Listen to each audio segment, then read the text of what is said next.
After 60, something shifts. You've raised your kids, paid your dues, and now you just want peace and connection. But let's be honest, no matter how grown our kids are, one wrong sentence can still spark distance, silence, or even resentment. Most of the time, we don't even mean it. It just slips out. So in today's video, we're walking through 7 powerful phrases you might not even realize are driving your children away, and what you can say instead. Let's dive in. 1. I guess I'm just not important to you anymore. This one's tricky. It's not meant to hurt. It usually comes from feeling lonely or forgotten. But let's break it down. When you say this, it lands like emotional guilt. Your kids may already be juggling work, bills, raising their own kids, and feeling stretched thin. When they hear this, it doesn't make them want to call more. It makes them want to avoid guilt. Better way to express it? I miss you. Let's set a time to catch up. I'd really love that. You're not shaming them.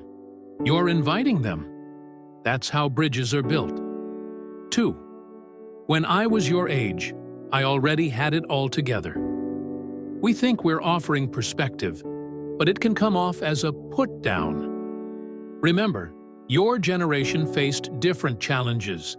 No social media, no student loan crisis, no gig economy.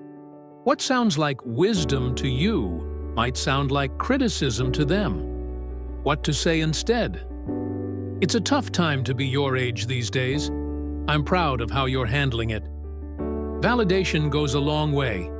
They're not looking for perfection, just to be seen and understood. 3. You never call me anymore. This one hurts, but when you say it like this, it sounds accusatory, like they're doing something wrong on purpose. Your kids probably don't realize how much that silence weighs on you. But again, guilt isn't the glue that builds connection. It's the wedge that breaks it.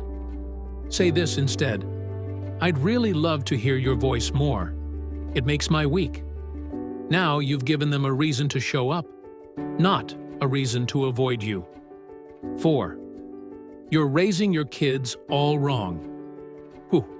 This one causes more Thanksgiving arguments than politics ever could. Yes, you've raised your own kids. You've done your time.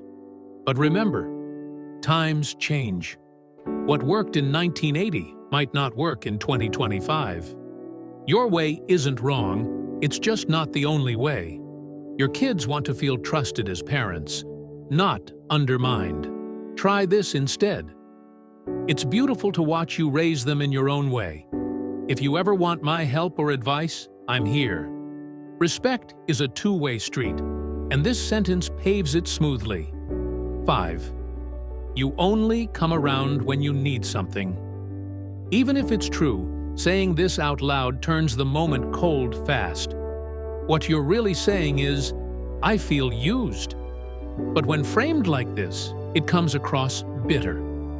Here's a softer version. I always love seeing you, and I miss those times when we talked just because. That invites closeness, not conflict. You shift from calling them out to calling them in. 6. I gave up everything for you. This is a tough one because it often comes from a deep place of sacrifice.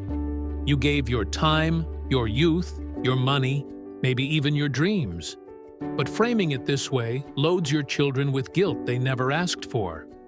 It turns love into a transaction. Better to say, raising you was the most meaningful thing I've done. I'm proud of the life you're building. Now, it's not about what they owe. It's about what you shared, and that lifts them up rather than weighing them down. 7. You'll understand when you're older. This phrase shuts down conversation. It says, your opinion doesn't count until you're old like me. Even if there's truth in it, it feels condescending. And worst of all, it kills curiosity. Try this instead. I used to see it differently too. I'd love to hear your take. Now you've opened a door instead of closing it. And guess what? You might actually learn something from them too. Here's the thing. At this stage in life, what we say can carry more weight than ever.